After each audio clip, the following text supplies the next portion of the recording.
Hello, this is CNR Extra here on Citi TV with me, Larte. Coming up.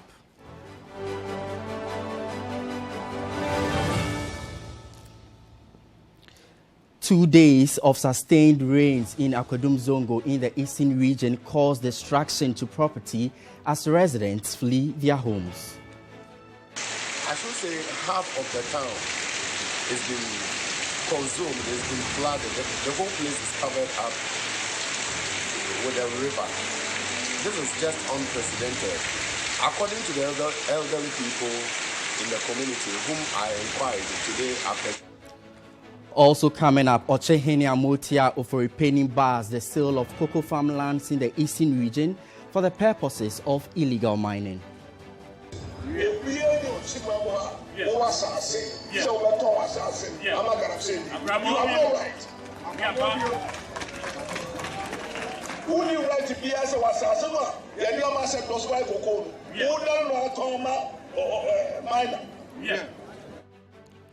Also on illegal mining, Agric Minister warns of an imminent threat to the country's foreign exchange earnings if the practice is not stopped.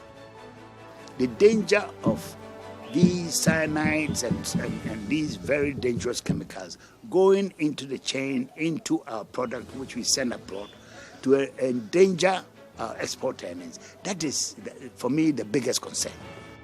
Later on, residents of Antoine New site in the Kwabri East municipality of the Ashanti region living in fear after discovering more than 40 alleged illegal immigrants from several African countries lodged in a house in the community. There are some women, they're complaining when their children come back from school. And they themselves, that they enter at 2 o'clock or 1 o'clock at dawn. They themselves, they told us, what business are you doing at dawn?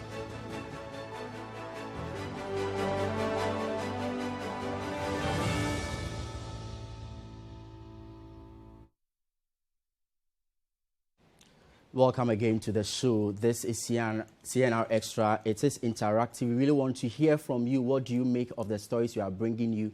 Send us a WhatsApp message on 0550-585832, or you can go onto Facebook or Twitter and then you send in your comments via the social media platforms which have been displayed on your screens. In studio today with me is Citi News' Sixtus Dong-Ullo. Sixtus, good to have you again on the show. Good to be here again. How are you doing? Doing fine, thank you.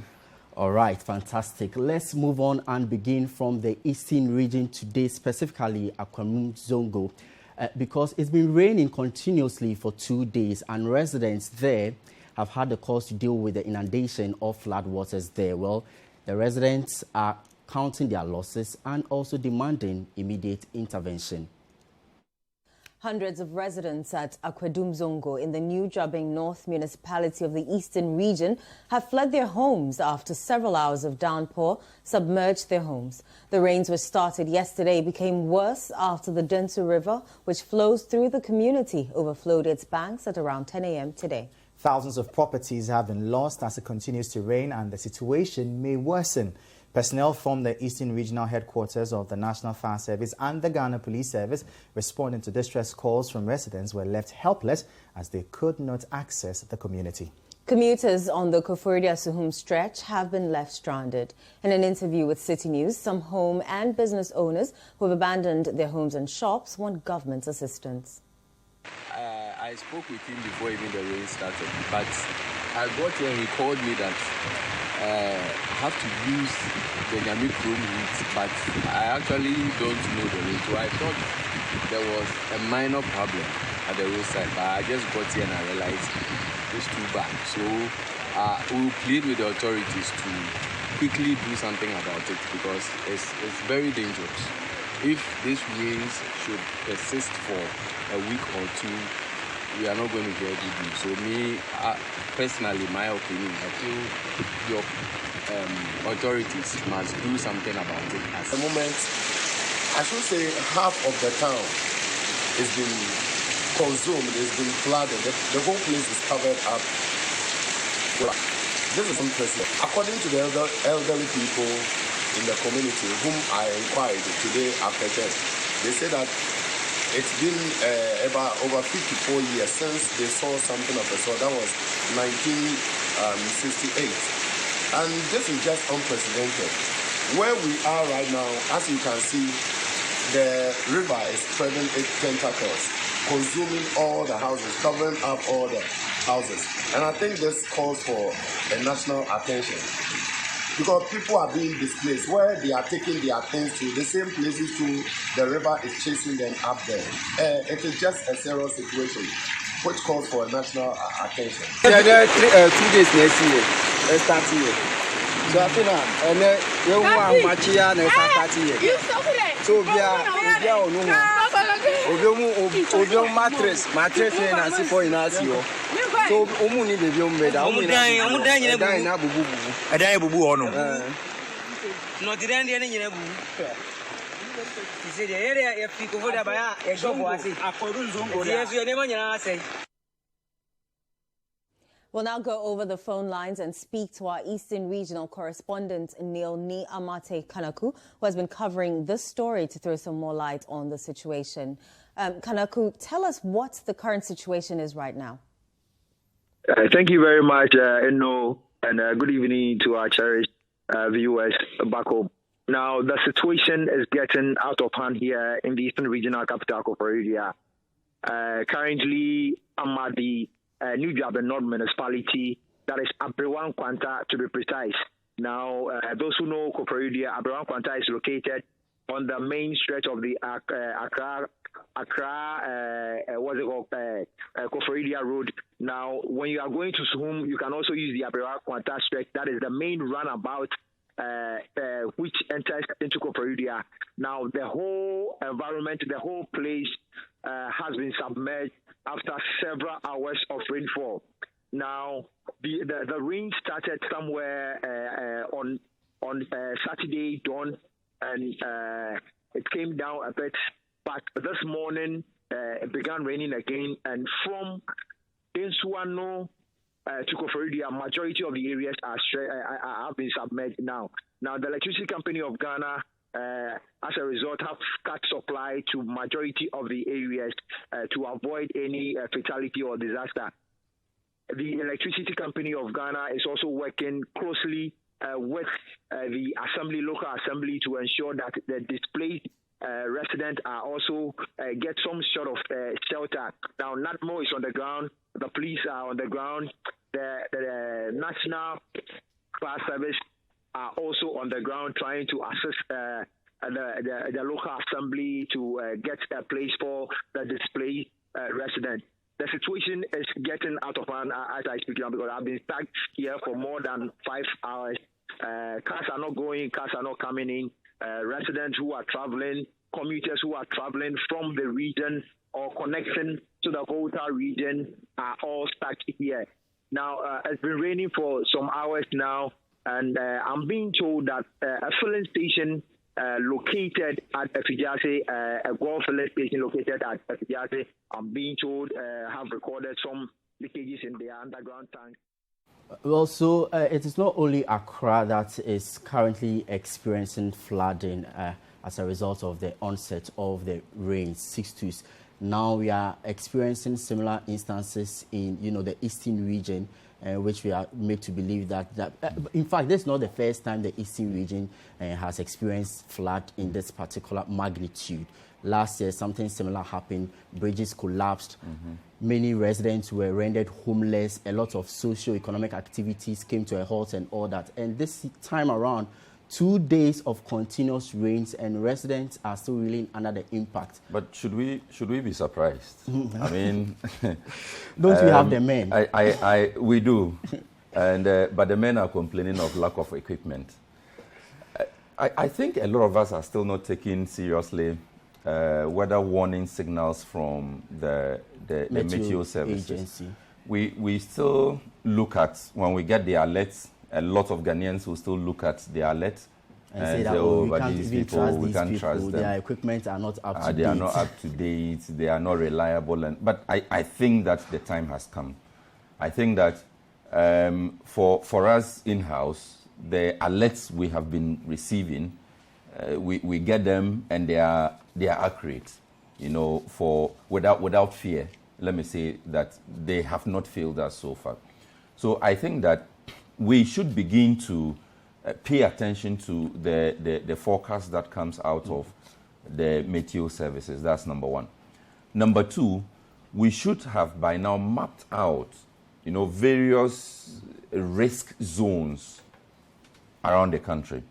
So if it comes to the Greater Accra region, we know that, let's not even expand it. If it comes to the Accra Metro, the Korle Klote municipality, we know the moment it begins to drizzle, we know that the Sahara area or Dona area is going to flood. You can just go and stand there with a camera and you get a story.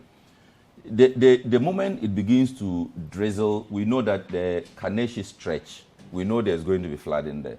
So we should begin to map out all these areas and identify peculiar or specific needs for those particular areas.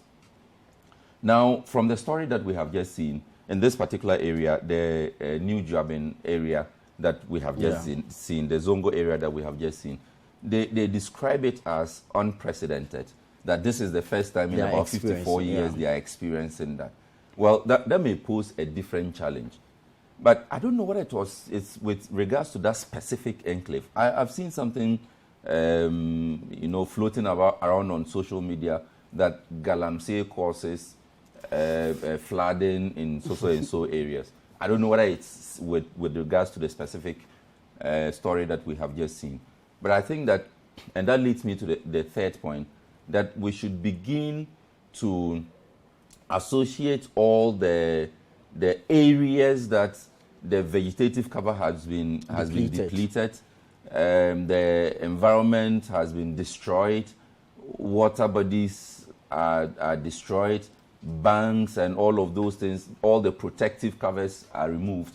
We should begin to pay specific and particular attention to those areas. Really strong point you are hitting on over there. Essentially, the flood risk management is not being done. But also, what about regulatory bodies like NADMO? It appears they've reduced their mandate to, the provision of, relief items when these things happen, other than going ahead of the situation, adopting, preventive strategies to I think the real problem is that there doesn't seem to be, any communication whatsoever between agencies. So there's no collaboration. If a meteo, for instance, identifies or forecasts that there are going to be heavy rains in this particular part of the country, what is the collaboration or the interface between the meteo services and NADMO fire police to ensure that whatever devastation the rain may come along with can be curtailed? I don't seem to see that kind of talk among really the agencies. So it has reduced NADMO, if you observe NADMO, it has reduced NADMO to more of a reactive institution.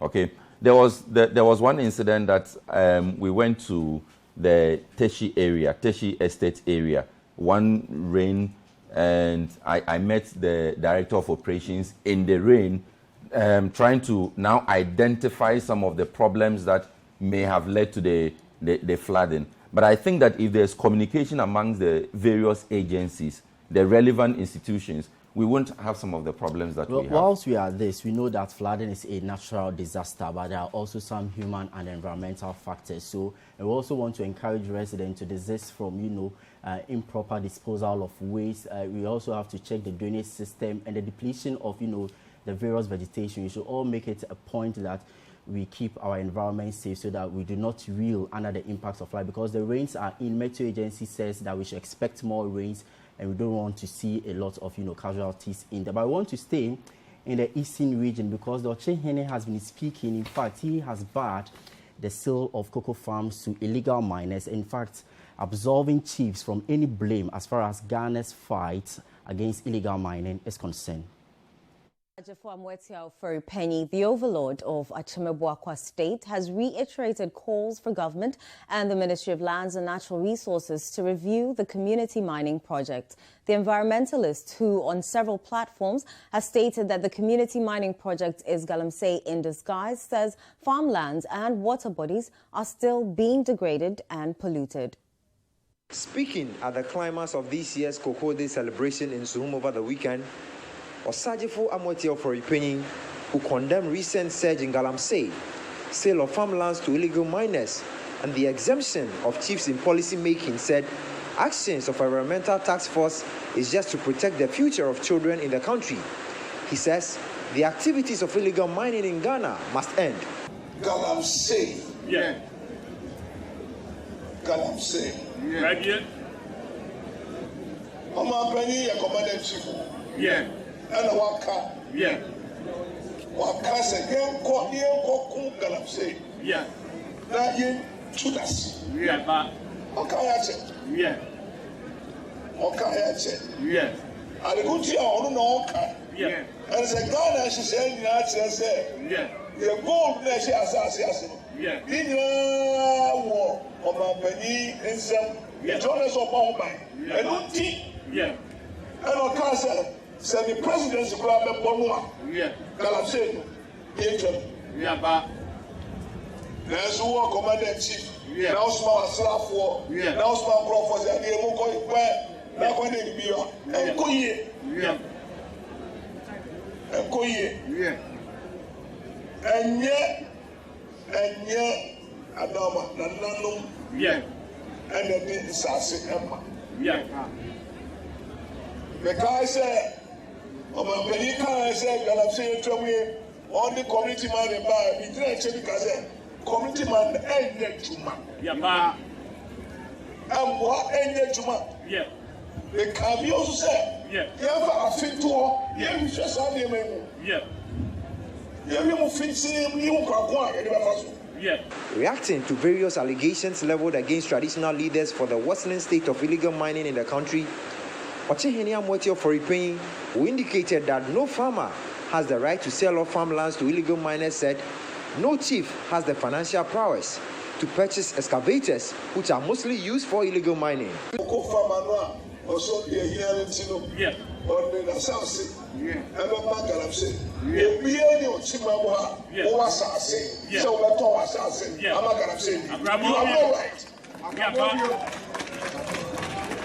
Who knew right to be as a assassin? The Yama said, "Goes by Coco." Who don't know Toma or minor? Yeah. No, Nanaku over here. That's how the Encosu. Nano. Yeah. Couple brownie. Or he be a mark, Omega Scatter excavator. Only. Yeah. There's no chief who has money to buy an excavator. Yeah. No chief. Yeah.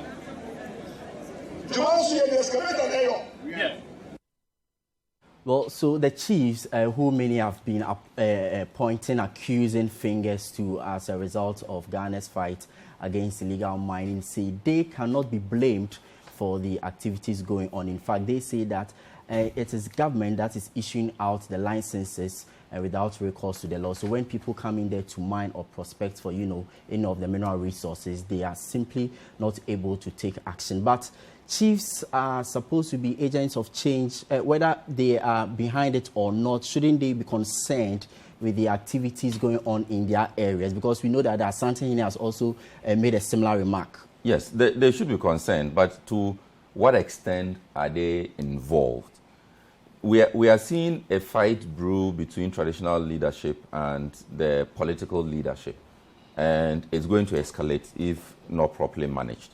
Now, if you listen to the words of the Lands and Natural Resources Minister carefully, he has put the blame entirely on the chiefs, on the presumption or assumption that the chiefs are supposed to be custodians of the land and are supposed to be able to exert some authority against illegal miners.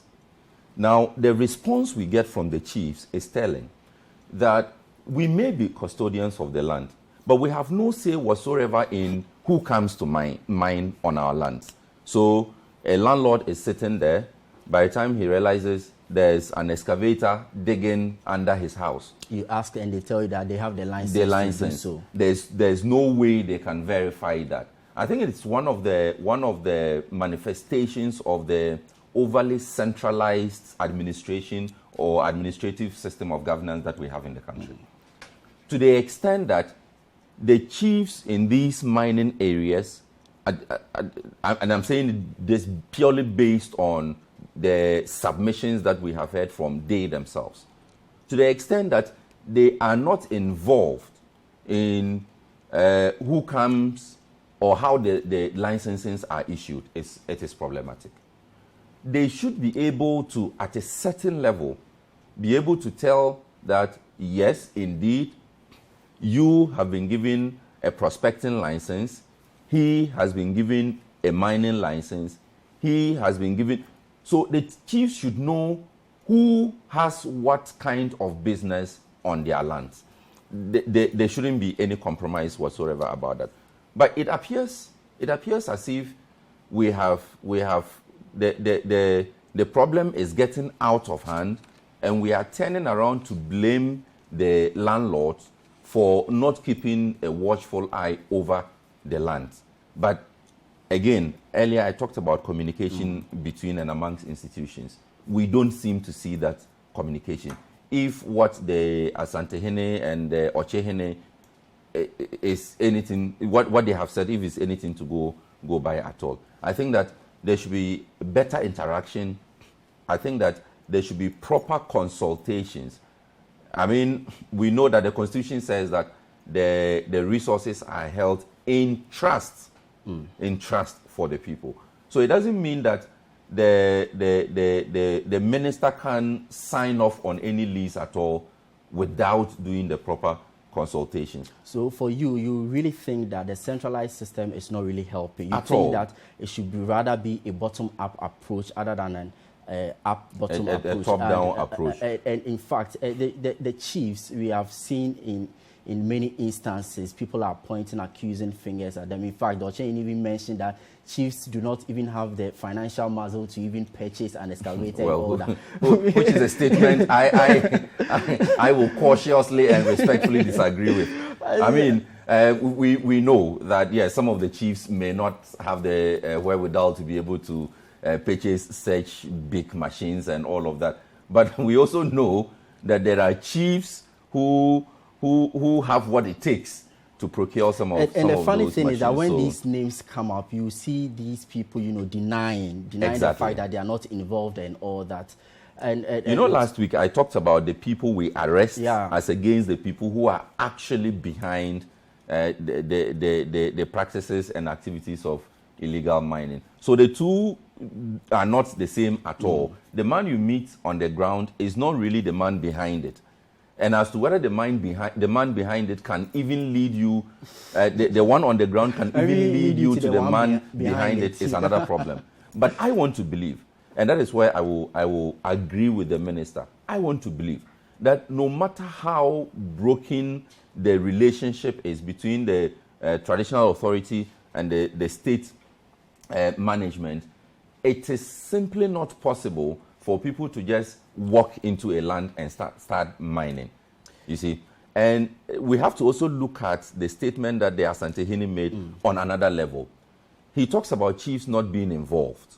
And that was a comment that, remember the comment Odike made, which landed him in serious trouble. I don't know whether he's been able to meet the Asantehene as we speak now. He apologized, but he said he stood by his grounds. And he's yet to. So as to whether the chiefs are performing their role as safeguards, as protectors, and stopping illegal miners from entering onto the land is different from the chiefs themselves being directly and personally involved. And I think that we may have to separate the two. Sixtus, whether they are directly involved or not, I think they also have the responsibility to ensure that we keep this particular issue But I want to still stay with this subject matter of illegal mining because the Agric Minister has been raising some serious concerns. He says that Ghana risks losing out on the international market as far as our exports of cocoa is concerned because of galamsey-induced activities. Still on galamsey-related stories, Minister for Food and Agriculture, Wusu Efria-Koto, has warned continuous distraction of Ghana's farmlands and water bodies by illegal mining is threatening the country's export earnings in the agricultural sector. The minister, who addressed journalists in Kumasi, called for urgent steps to address illegal mining activities in the country. Illegal miners are on record to have destroyed plots of land in major farming communities in parts of the country. Cocoa farms are the worst hit, with some farmers selling off their farms to illegal miners. The sector minister is worried this will affect Ghana's export earnings. If we send a consignment of cocoa to, say, Belgium, and they test there and they find any trace, they could ban our cocoa exports. So it's not so much the impact on the production as to endangering our international trade. And the only thing we have is cocoa. We are now, as I told you, coming up in terms of the diversification, picking these 6 crops that we want to develop into the cocoa standard. But that will take time. That's a medium, long-term thing. Okay, but immediately the danger of these cyanides and these very dangerous chemicals going into the chain, into our product which we send abroad, to endanger our export earnings. That is, for me, the biggest concern. And therefore, the sooner we are able to stop this galamsey, the better it will be, not to only safeguard the environment, but to safeguard our trade. Mr. Efria-Koto insists food is abundant in the country due to the Planting for Food and Jobs program. He, however, attributes the rising food prices in recent times to distraction of world trade due to the Russian-Ukraine war. Even Accra, now they are not complaining because prices are coming down. I can show you, if I knew I was going to do this interaction, I would have come with my graphs. Even in Accra, prices are beginning to edge down. And don't forget, you see, all these areas that you mentioned, even Greater Accra, you go to Seguin, so these are farming communities. They are very close to the market. Central region, Volta region, everywhere you go, there's food. Food prices have gone up in the last 2 years compared to the previous 3 years because of what's happening, the disruption in world trade, which initially was to do with the COVID, which has disrupted not only us, all over the world, and then followed by what is happening in Europe now with this war. Okay, so that is a new phenomenon which has led to a sharp increase in petroleum prices, so fuel prices. London and Co. There are queues waiting to get fuel. He also says his outfit has banned the export of food to neighboring countries to enhance the nation's food security. Already, we are seeing the easing of farm prices. We are seeing the flow of substantial quantities of food flowing around, coming from the producing areas into the urban areas. Of course, officially, we banned the export of food to our neighboring countries to make food security even stronger. And this is why we took the decision that we would prohibit the export of food. Otherwise, Ghana had become the breadbasket of West Africa, whilst all our neighbors are facing very severe food shortages. Ghana has surpluses, and we want the surpluses to stay because the people who actually are paying for this prosperity in our agriculture, the taxpayer of Ghana, have to have the full benefit. The minister continues to tout the gains of the Planting for Food and Jobs initiative and maintains the sector has experienced unprecedented growth in the last few years. The minister says governments will continue to work hard to transform Ghana's agri sector. Hafiz Tijani, Citi News, Ashanti Region. Funny how the minister is now coming to terms with this particular issue, because ever since we started our fight against illegal mining, there have been concerns. Of course, the only time he spoke was the fact that prices of foodstuff were going down. So he couldn't explain why a lot of Ghanaians are, complaining about rising food prices. But I think from, at least from Citi FM, from the beginning of this fight, it's been very clear that galamsey, if not dealt with, will affect farming, it would affect the environment, it would affect livelihoods, it will affect water bodies, it will affect... so from the very beginning, we've been very clear on this one. So I'm not surprised to hear the minister say that. I'm not surprised at all. And even if you look at cocoa, so there will be two levels at which we'll be dealing with this. The quantum of production going down, and then the quality of the cocoa bean itself. Which in fact in the past the European Union has also expressed worry over. Yes, because a lot of the stories that we have had coming in from these cocoa areas, just last week we had one story. We saw a woman complaining that she couldn't even access her farmland because the galamsey people had done it in such a way that they had cut off access to the farm. And that is just one out of the so many other stories that we have seen around this. And so we've also seen stories that talk about cocoa farmers giving out their farmlands, or the galamseyers overtaking the farmlands, compelling the cocoa farmers to leave the land to them. So we have seen all of these stories, and these have been... well, I don't want to say I'm surprised he's talking at this time. I'm actually surprised. If you are surprised, there's nothing wrong with it, because the time has come for us to take decisive action against this particular issue, because we really do not want to lose out as one of the exporters of cocoa in Africa. And this is it's actually our mainstay. You know, we have a name because of cocoa. So if we lose that, then what do we have? So aside from the threat of growing food insecurity, we are also having the calls to, ensure that we are not losing out. Yeah, but he talked about food prices. Every time he talks about this, there's serious controversy. And we don't know the market which his wife. Okay, because he's giving you a specific market. He says go to Sege. So all Ghanaians should move from wherever they are to Sege, somewhere in Ada.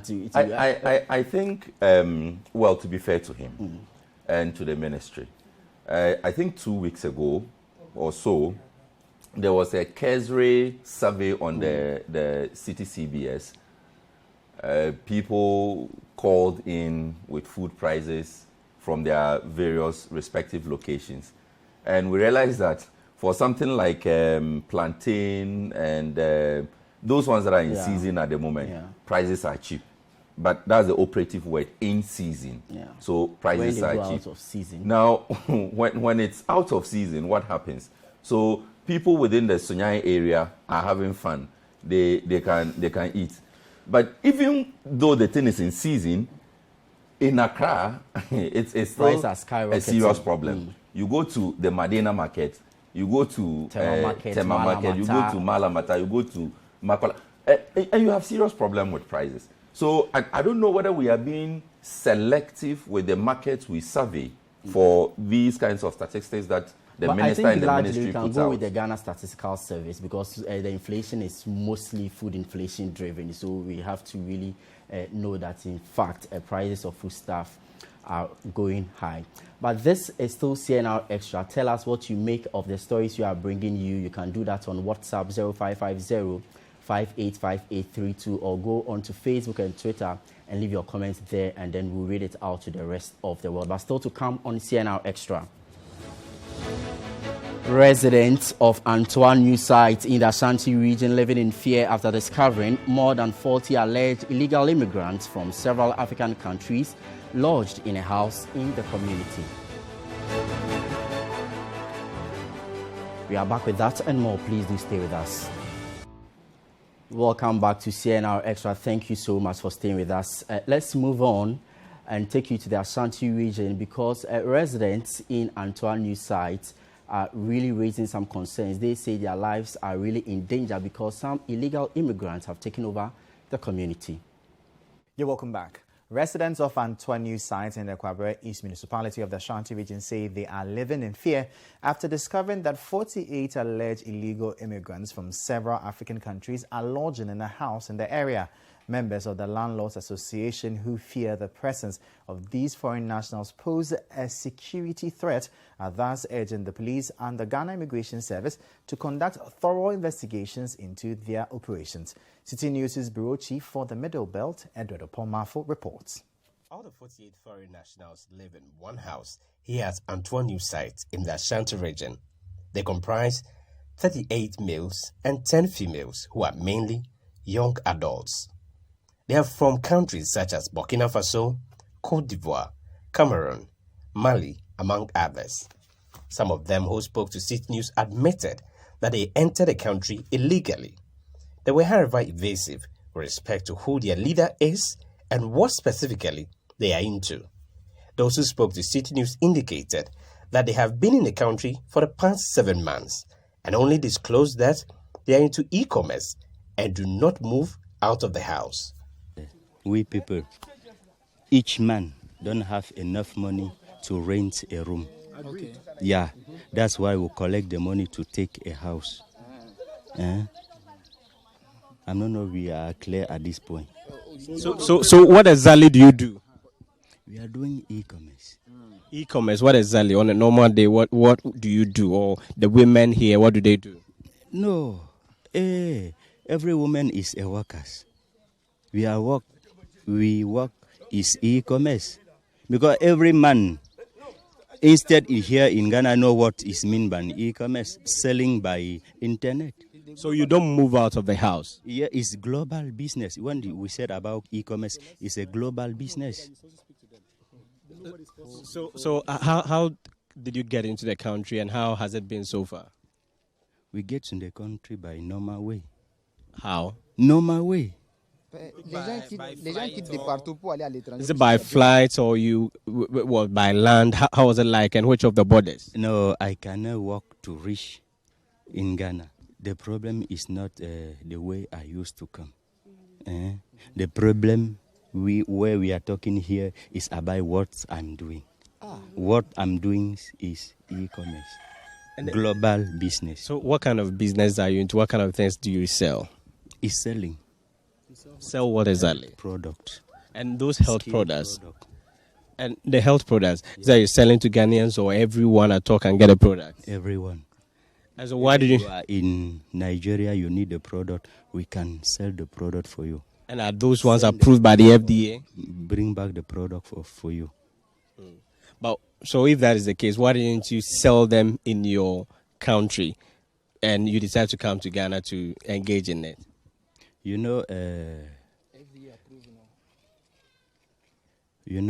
Some kind of product have a specific country to get a buyer, a market, yeah.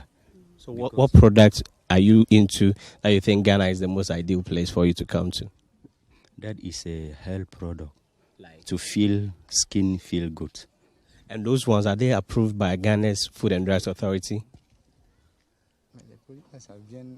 That is those products. I can say yes because those products are coming from away. But can you confirm what's the name of the product? What's the name so that we can check if they are indeed approved? Pardon? What is the name of the product that you sell?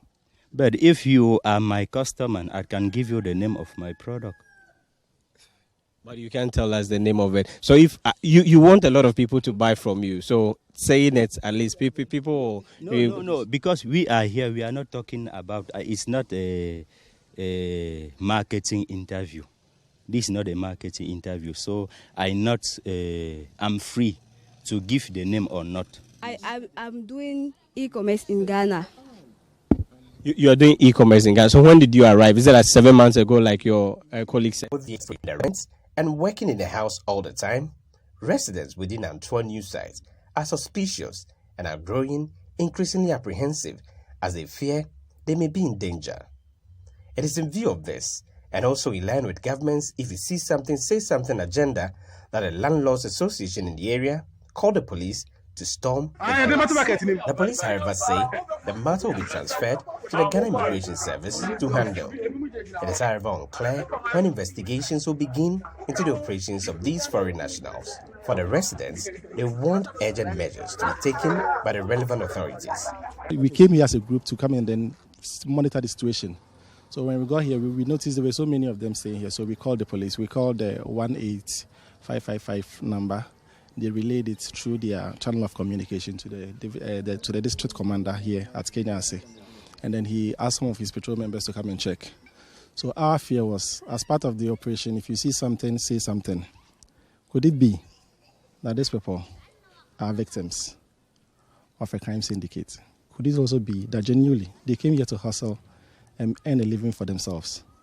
That's what we are not sure of. But people here are apprehensive, they are afraid for their safety, and they continue to raise concerns as to what is happening and who are these people and what do they want here. Because people, they don't want their children to pass by, and when they close from school, when kids close from school here, what they do is parents have to wait for them on the roadside and then carry their children through. They are afraid to pass here, especially at night.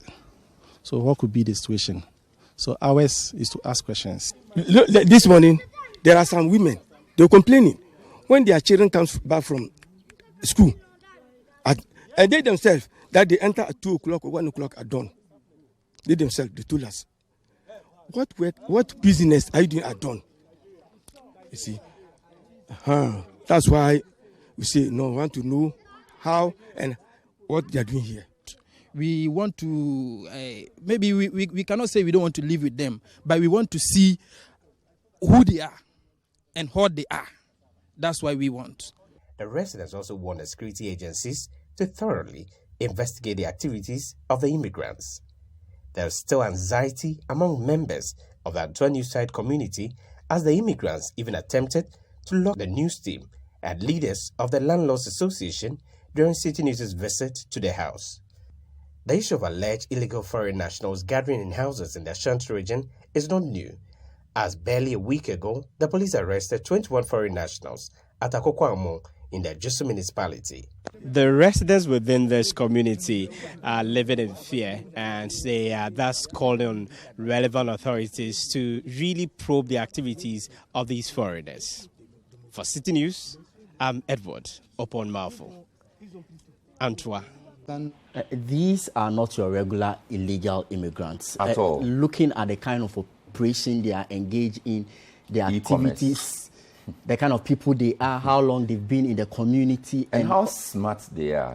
Just imagine how smartly he's not identified as their leader, but I think it's safe to say he's their leader. You know, the authority with which he spoke,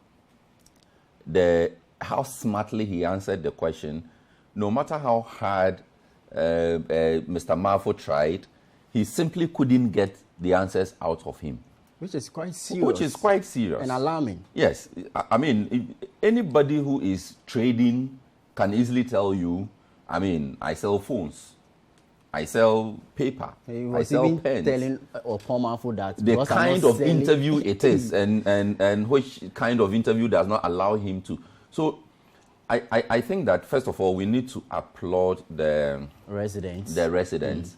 And we also have to applaud the Interior Ministry, operators of the, if you see something, say something. I think that is what the residents have really done in this regard. They said that. They said when they saw the people and given their misgivings, they decided to dial the number. The young man did not tell us that when he dialed the number, it didn't go through. Or he went through and nobody answered. So at least there's a plus there we need to give to the institution. Certainly. Now, having commended them, we have to also find out how they got into the country. And they have been in the country for 7 good months. 7 good months. And see where they located themselves. In a typical community that you wouldn't expect them to be. Not even suspect anything of that sort going on there. At all. So it tells us that people will not come into the country, come and show their faces in the big cities, they will locate somewhere or congregate somewhere and do whatever they want to do.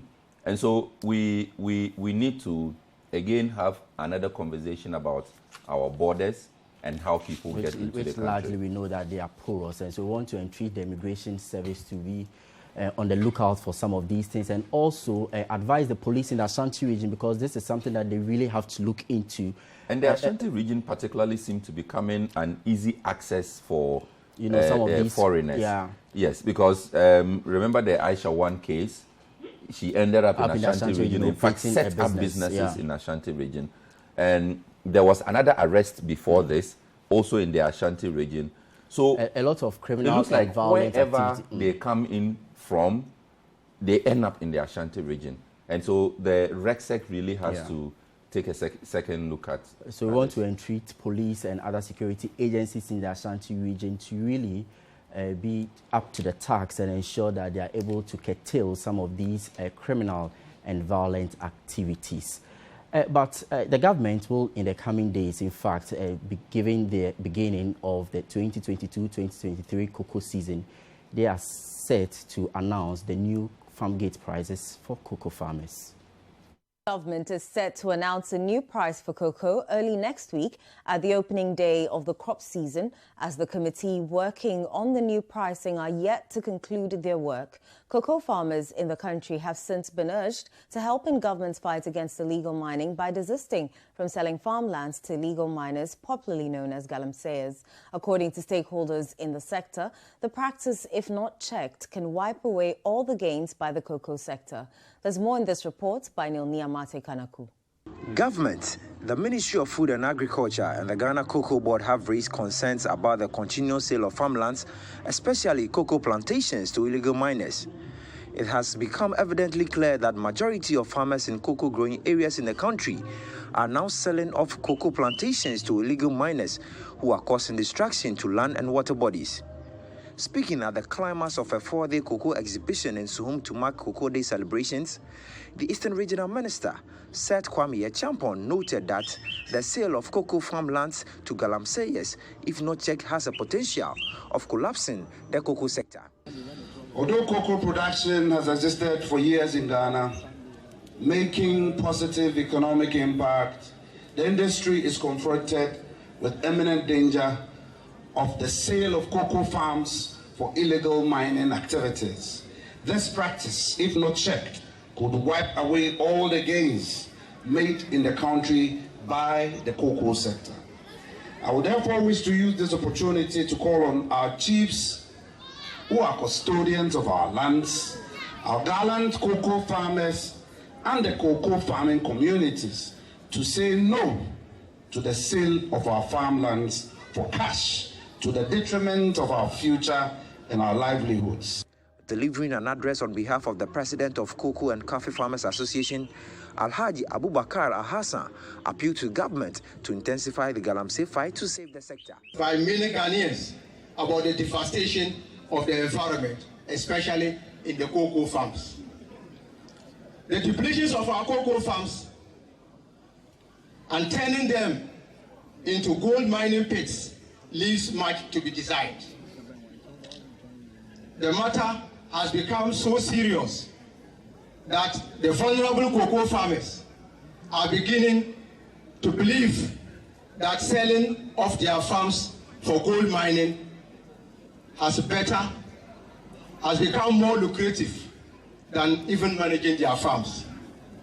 I wish to appeal to you, especially His Excellency the President of the Republic of Ghana, to work harder in fighting the galamsey menace in order to save the cocoa industry from imminent collapse. The board chairman of Cocoa Board, Mr. Peter Mark Menu, delivering his address, disclosed that the implementation of the much-awaited cocoa farmers pension scheme will begin in October. He then called on cocoa farmers to desist from using children as laborers on cocoa farms and also stop the sale of cocoa plantations to illegal miners. Permit me to make this important announcement at the celebration of Cocoa Board at 75. The rollout of the cocoa farmers pension scheme begins this month. from district to district to register cocoa farmers to be part of the scheme.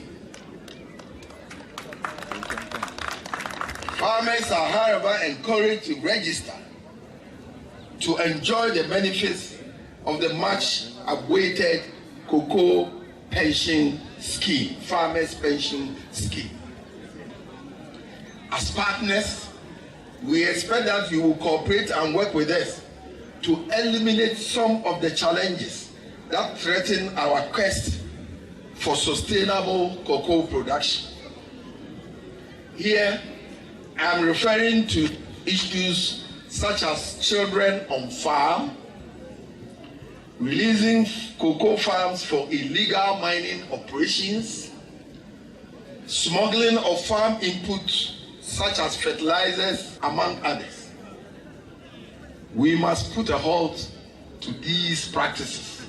This year's celebration has coincided with Cocoa Board's 75th anniversary, and as such, Okyenhene, who was the chairman at the event, called for realignment of interests and urged authorities to pay attention to the interests of the cocoa farmer. Works to announce new cocoa prices early next week. The expectations of farmers and industry stakeholders is that a new price of cocoa will be announced as well as the opening day of the season. However, discussions with stakeholders.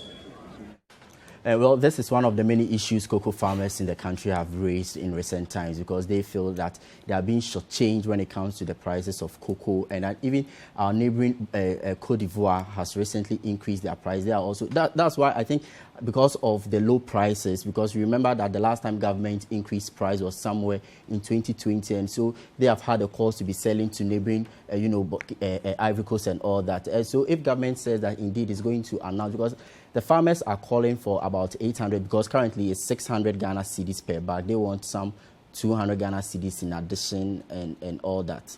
Which is reasonable. Yeah. Let me just say, very briefly that we should use this as an opportunity to give cocoa farmers, particularly in mining areas, a competitive reason not to give out their farmlands to galamseyers.